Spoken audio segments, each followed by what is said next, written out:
I'm Alma Ilara Mountain, and the year my world cracked cleanly into before and after was the one when I turned 13. If you wanted me to mark the exact instant my family decided I was background scenery in my own story, it wouldn't be some slow dawning, just a sticky note stuck to the fridge. Stay at a friend's. Back in a week. Love you. No signature, no explanation.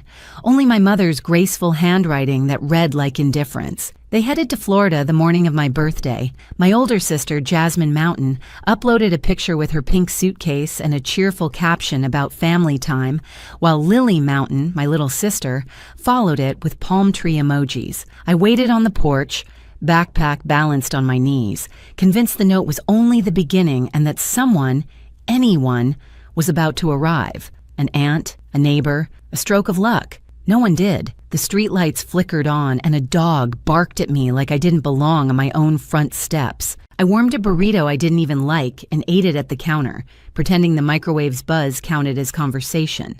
By the second day, I kept insisting it was all a mistake. By the fourth, another thought started whispering. One I wanted to push away.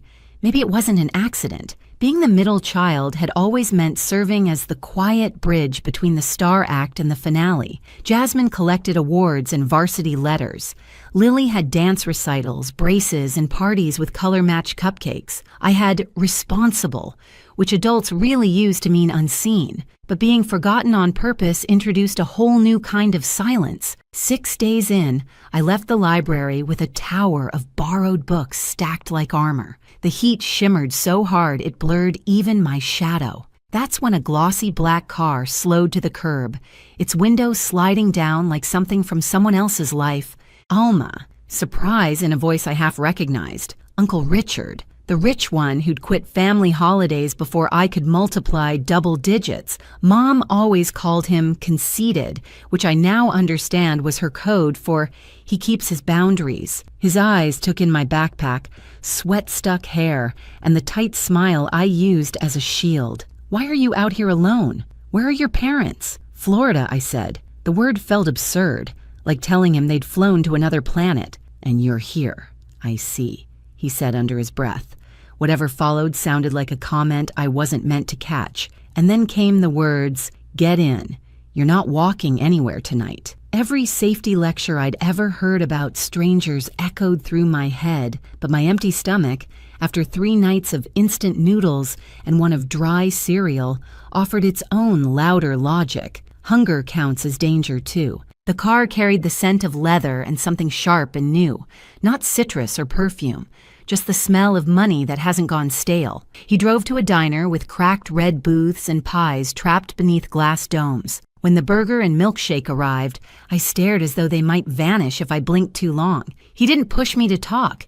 He let me eat first, then asked about school, about friends, about what I cared about. History, I said, though mainly the parts everyone misremembers. That answer made him smile slightly, as if he'd just discovered a small secret about me. When we reached my street, he didn't bother to park, just idled and told me to pack a bag. I blinked. What? You're not staying alone on a sofa in a dark house while your parents shop for sunscreen. Pack, Alma. Some moments open up the world like it has hidden hinges. The door turned, and his home felt like another planet entirely. The guest bed looked too soft to touch. I perched carefully on its edge, afraid even to wrinkle the blanket. He leaned against the frame and raised an eyebrow. Planning to sleep upright forever? I whispered that I didn't want to mess up his sheets. They can be washed, he said with a half smile that held warmth instead of mockery. Things exist to be used, not feared. Morning came with orange juice poured into a real glass. At home, our cups were sun-faded souvenirs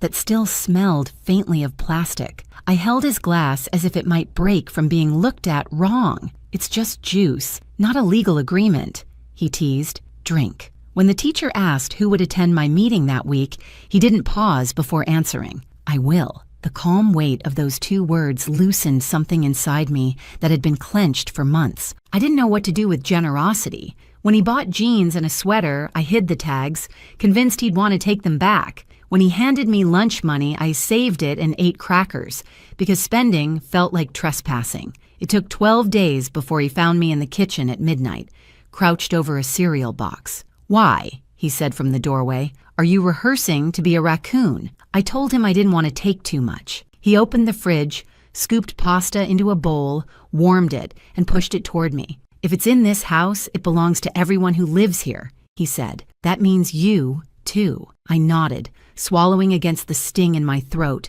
determined not to let tears fall into the pasta. Crying seemed extravagant, and I didn't want to feel indebted. I kept expecting the front door to shake with my parents' arrival, for them to demand I come back like something borrowed too long. But the days kept passing, then weeks. No knock, no call. Jasmine filled her feed with beach pictures captioned about eternal sisterhood, and Lily posed with shells pressed to her cheek. My name never showed up beneath any of it. Uncle Richard came with me to the school conference, where the counselor perched on a metal chair and said phrases like quiet potential and underengaged. He didn't argue, just took notes, and afterward bought a desk, so I'd have a place to study that wasn't the floor. He arranged an eye appointment I hadn't known I needed, and after that came dentist, doctor, haircut. Routine care I didn't realize was routine. He never once said I owed him anything. He just called it maintenance, as though I was someone worth keeping in working order. At 13, I still pushed limits. One Saturday, I stayed out late with a friend, forgetting to text because I didn't know what counted as curfew. When I tiptoed in around midnight, waiting for the explosion, he handed me a sandwich. "Glad you're alive," he said. "Next time, send a text. Otherwise, I'll assume you're in a ditch and go buy a shovel." The even tone was more disarming than anger. It sounded like care, but with structure. Not everything was rules and schedules. Sometimes he'd bring me to his office, tell me to observe how people spoke to one another. "Half of success is tone and handshake," he murmured once, clasping a client's hand. "The rest is showing up when everyone else invents excuses." He tossed it off lightly, but it stayed with me, a kind of map. That first holiday under his roof, I expected a token card and a polite smile. Instead, he handed me a leather-bound journal with my initials pressed in gold. "Write down what you notice," he said. "Even the silly things, especially those." I traced the cover's texture, half afraid it might bite. "Thank you," I managed, though the words came out awkward. I wasn't used to owning something permanent. Later that night, my phone buzzed with a photo. My parents, Jasmine and Lily, in identical pajamas beside a flawless tree. The caption read, "Mountain Traditions." No tag, no message, not even a "we miss you." I stared until the picture blurred into color and light. I glanced down at the journal resting on my lap and flipped open to the first blank sheet. I wrote, "Things here are meant to be used, not feared." Then, if something is inside this house, it belongs to everyone who lives within it. Finally, I added, "I am in this house." The words looked too assertive, like I'd borrowed someone else's courage. Still, when I shut the cover and traced my initials again, something faint stirred inside me, unfamiliar but warm. It wasn't safety, not yet, but maybe the draft of it, drawn in pencil outlines. I didn't know then that the diner booth and this little book would become the hinges that turned everything. Years later, in a place that smelled of leather and law, those pages would be my backbone when others scrambled for footing. For now, I was just 13, curled into sheets that whispered clean instead of weary, starting to learn one impossible truth. I wasn't disposable. I hadn't been forgotten, only misplaced. And someone finally had found my tab and slid me where I belonged. By the time I hit 14, Uncle Richard had reached two conclusions about me. First, my posture was atrocious. Second, under that slouch, I carried promise. He'd tap my shoulder whenever I folded inward. "Stand tall, Alma. You're not punctuation. People believe you more when you look like you already believe yourself." At first, it sounded like a line from a poster, but eventually I started catching myself mid-hunch, straightening up, pretending confidence until it began to feel real. Teachers noticed. I began speaking up, raising my hand, even joining debate club after he bribed me with pizza. At my first competition, my voice wobbled like bad speakers, but I still won, arguing that cats made better pets. When the judge announced it, I spotted Uncle Richard in the back, grinning the quiet kind of grin that said, "See? Told you." At home, he wasn't just a caretaker. He was a collection of lessons disguised as daily life. He never preached about drive or gratitude. He lived them. When I asked for a new phone, he said, "Sounds great. How much have you saved?" I blinked. "None?" Then you'll appreciate it twice as much once you've earned it. So I got my first job bagging groceries.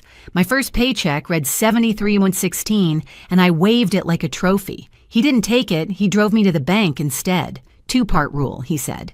Save half, spend half. That way you can enjoy today without robbing tomorrow. I rolled my eyes back then, but later I'd realized that one sentence was the spine of everything I built. Holidays used to be something I dreaded. Holiday dinners used to feel like theater productions I'd never auditioned for. At Uncle Richard's, Christmas carried a quieter rhythm, but it was full in a truer way. His gifts weren't extravagant, just chosen with care. A gently used copy of To Kill a Mockingbird, a fountain pen that felt substantial in my hand, a scarf he claimed matched my debate face. Meanwhile, my phone buzzed with photos from the mountains.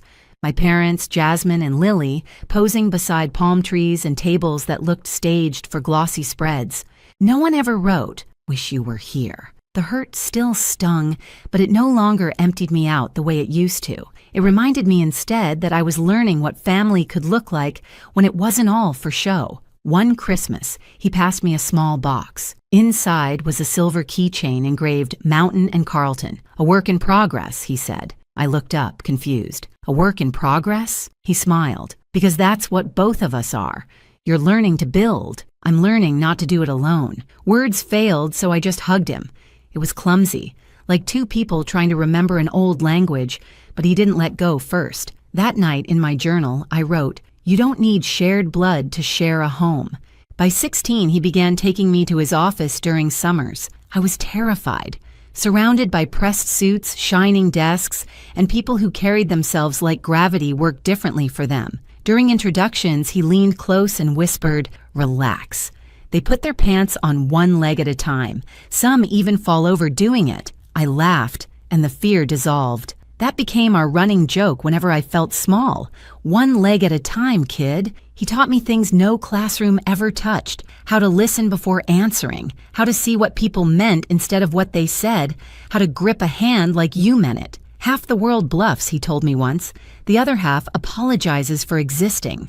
Learn to do neither. That was the first time I believed maybe I could build something more than just survival. At 17, the contrast between where I'd come from and where I was now felt sharp enough to draw blood. Jasmine filled her feed with college acceptance posts, tagging everyone but me. Lily posed beside her new car, captioned, "Thanks, Mom and Dad." Her grin as glossy as the paint. I stared at that photo while Uncle Richard brewed tea and murmured, "They don't even check in. Not a single text. Not even a happy birthday." He didn't glance up from his mug. "How long do you plan to wait for them to remember you?" The question cracked through the quiet like thunder in a closed room. I didn't answer, and he didn't expect me to. That night, I stopped waiting for the mountains to turn around. Instead, I began the long work of remembering myself. During senior year, Uncle Richard handed me a small box before prom. Inside lay a slender silver bracelet with a tiny engraved A. "Don't chase approval, Alma," he said. "Chase peace. Approval is borrowed. Peace is something you keep." I didn't know it yet, but that line was a signpost for everything that would follow. The heartbreak, the betrayal, the showdown that would measure all his lessons. But in that moment, I just smiled, clasped the bracelet, and told him he sounded like a fortune cookie. He laughed.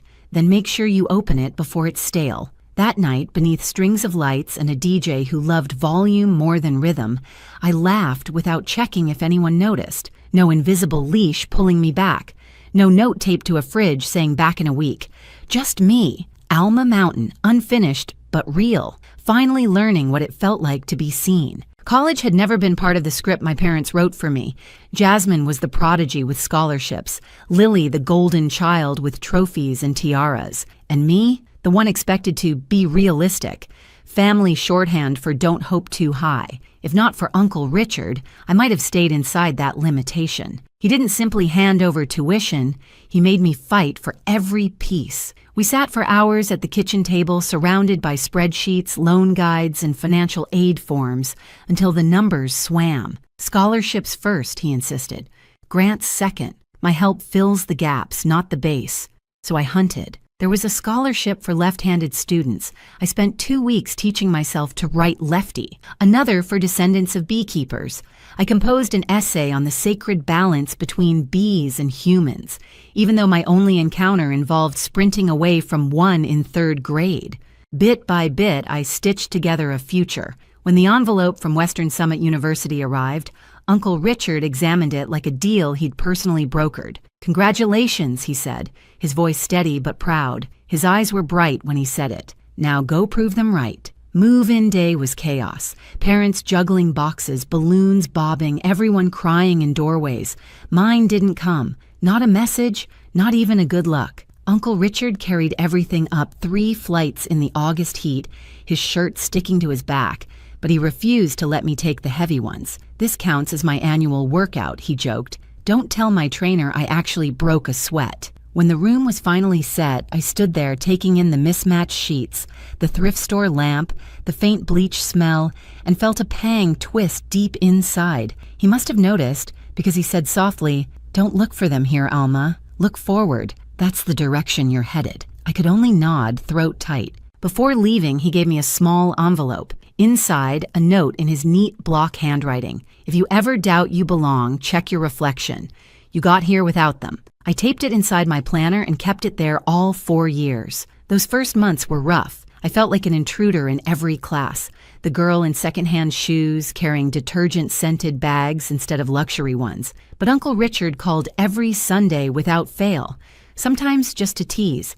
"So, Miss Dean's list, still living on ramen and determination?" "Barely," I'd say. "Good," he'd reply. "Struggle keeps you sharp." That rhythm steadied me. His voice was a kind of gravity.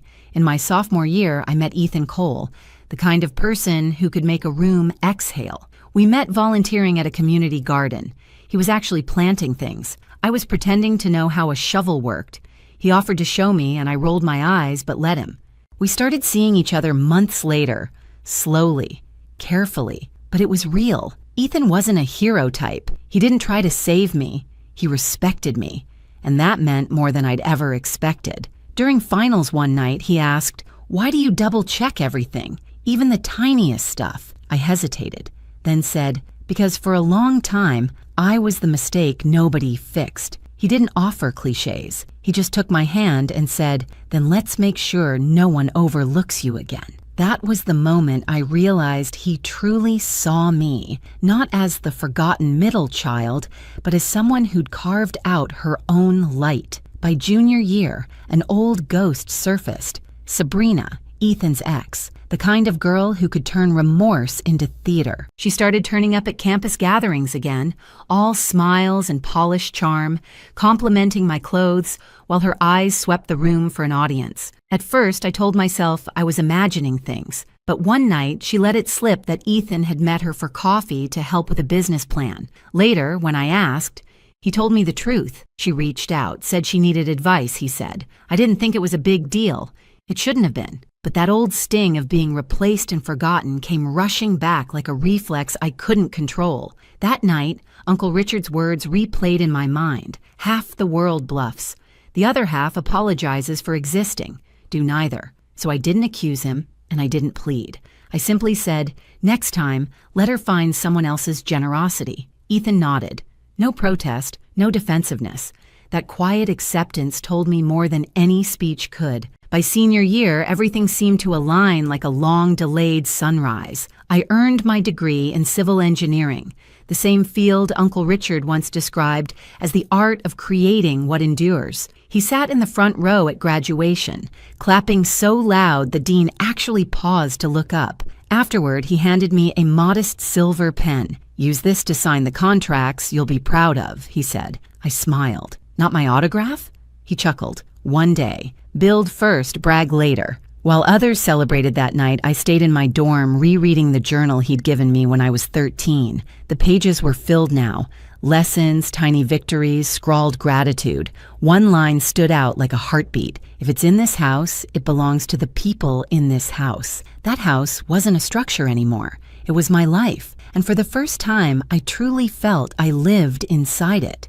After graduation, I joined a small engineering firm. It wasn't glamorous, but it was solid, and it was mine. Ethan found work in the same city, and for the first time, the path ahead felt like my own. Every Friday, Uncle Richard and I met for dinner.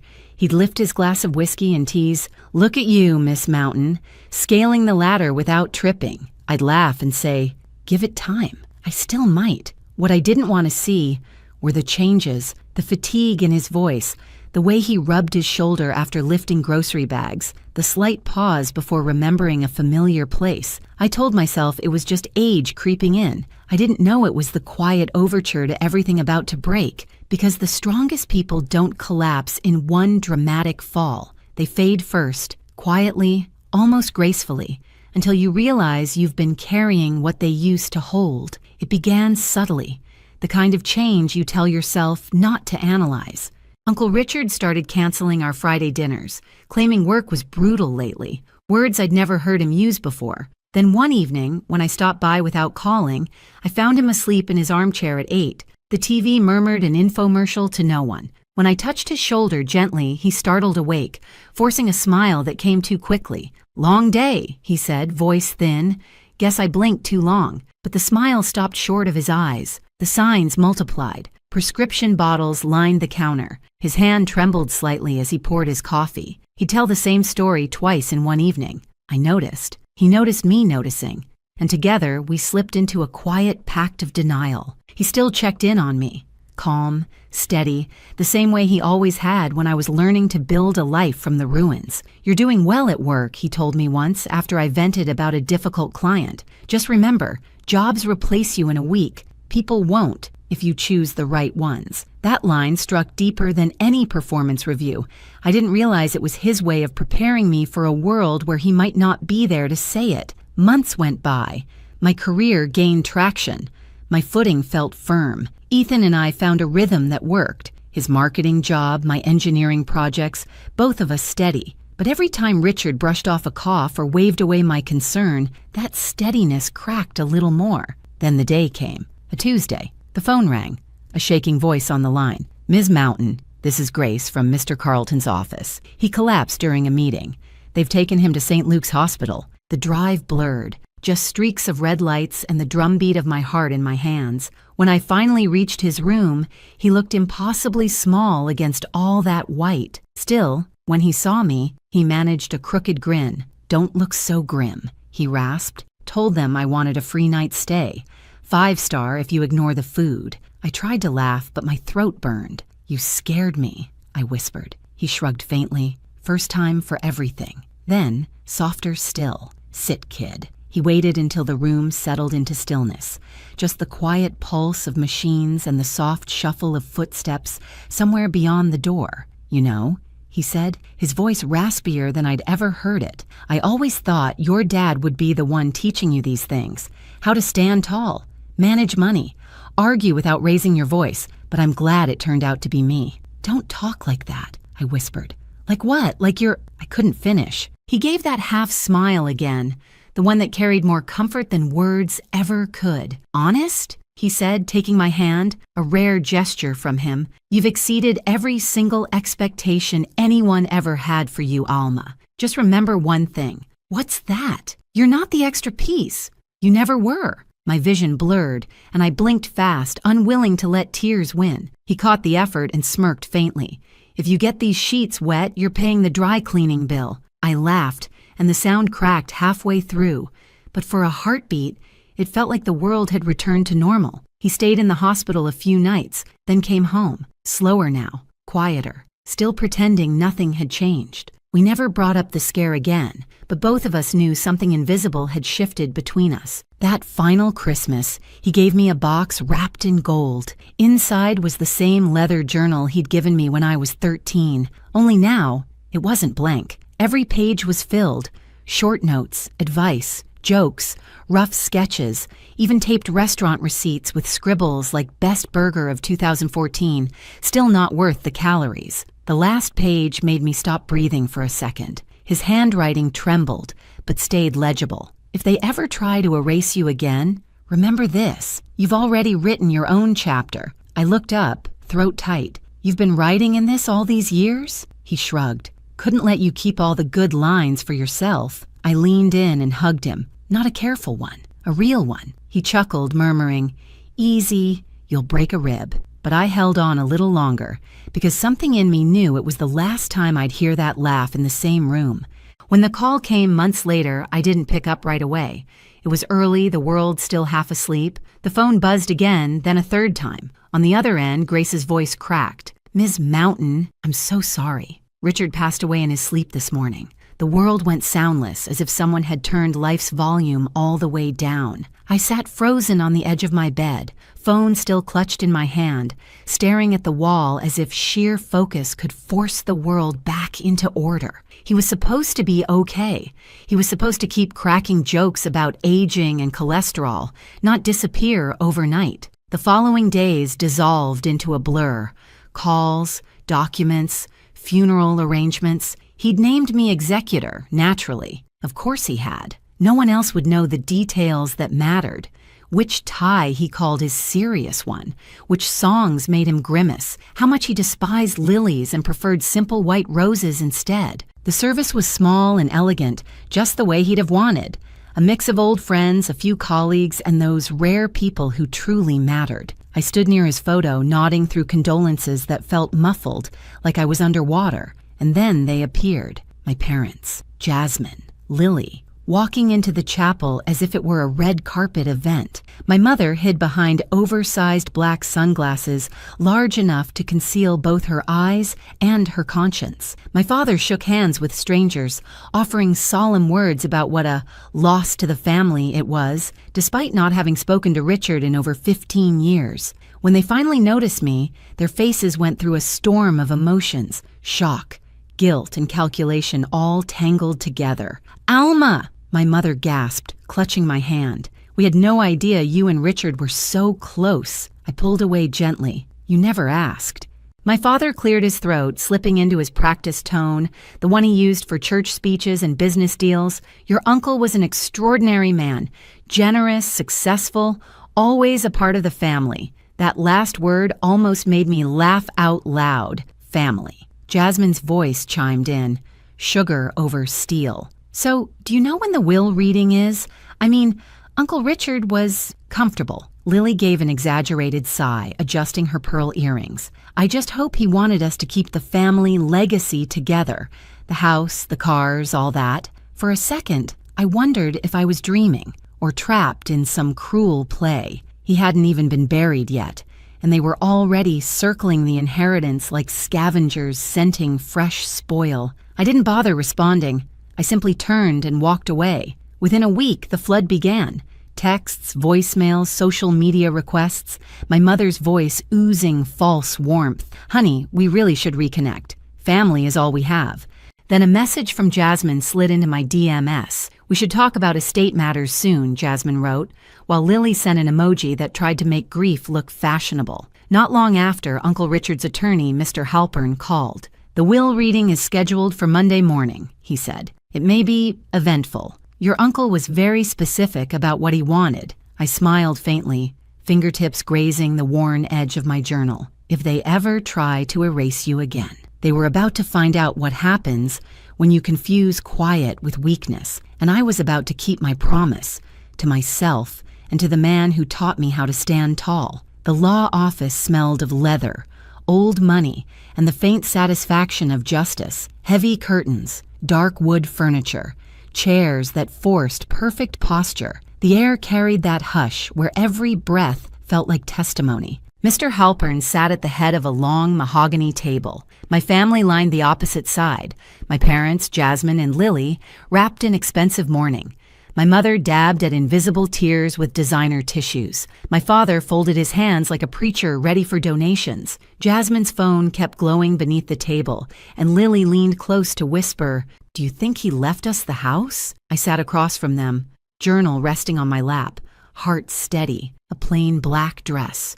No statement jewelry, no armor. I didn't need any. Halpern cleared his throat. "We are here to review the last will and testament of Richard Carleton." His tone was precise, deliberate. He began with the usual. Debts settled, small donations to charities, gifts to long-term staff. My family fidgeted, trying to look patient, practically vibrating with greed. Then he turned a page, regarding the remainder of Mr. Carlton's estate. Jasmine leaned forward, diamonds catching the light. Lily clasped her hands like she was waiting for divine favor. My father glanced at me, a smirk flickering, half pity, half warning. Halpern read slowly, each word crisp as glass. To my estranged relatives who remembered me only when my bank balance suited their needs, I leave nothing. The silence split the room. My mother gasped. Jasmine's mouth fell open. Lily blinked, stunned. "He's joking, right?" she whispered. Halpern didn't pause. He turned another page. To my niece, Alma Mountain, abandoned at 13 but never absent since, I leave the entirety of my estate, all assets, properties, accounts, and holdings. For one suspended moment, no one breathed, and then, like a single movement, 4 pairs of eyes locked on me. Jasmine was the first to break the silence, her voice sharp and trembling. "That's impossible. He barely even knew her." I kept my tone steady. "He knew me for 15 years. You just stopped paying attention." My father's face flushed crimson. "You manipulated him. You poisoned him against his family." I rested my palm on the journal, fingertips tracing the soft, worn leather. "No," I said quietly. "You did that yourselves, the day you left me with a note on the fridge." Lily tried her practiced sweetness. "Come on, Alma.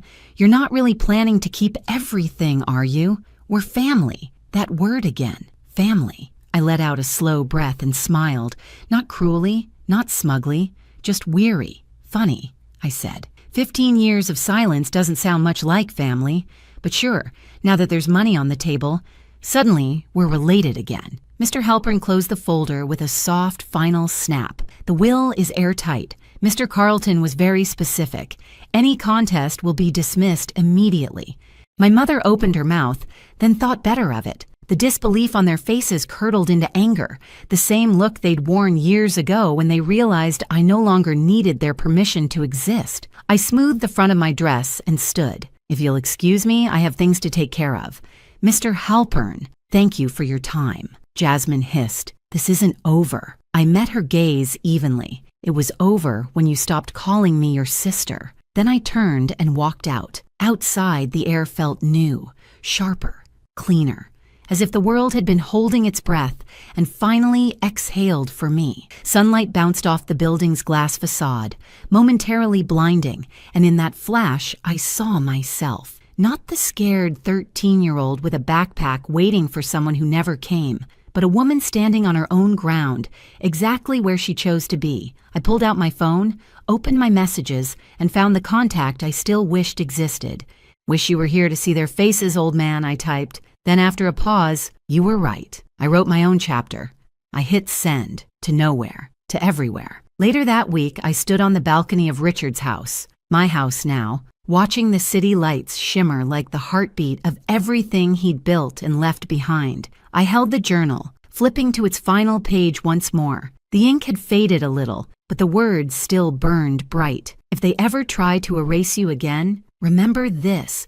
You've already written your own chapter." I smiled. "I did," I whispered, "and I'll keep writing." In that moment, I wasn't thinking about money or deeds or assets. I was thinking about that 13-year-old girl on a porch, clutching a backpack and a fridge note, wondering what she'd done wrong. If I could reach back to her now, I'd tell her this: one day, you'll have a home that doesn't treat you like a visitor, a life that never apologizes for taking up space, and a name no one overlooks. Ethan stepped out onto the balcony, wrapping an arm around my shoulders. "You okay?" I nodded, leaning into him. "Yeah, just feels like full circle." He looked out at the city spread beneath us. He'd be proud, you know. I tilted my face toward the sky, soft silver blue above the skyline. I think he already is. Below us, the city lights shimmered like turning pages, and for the first time, the story belonged entirely and irrevocably to me.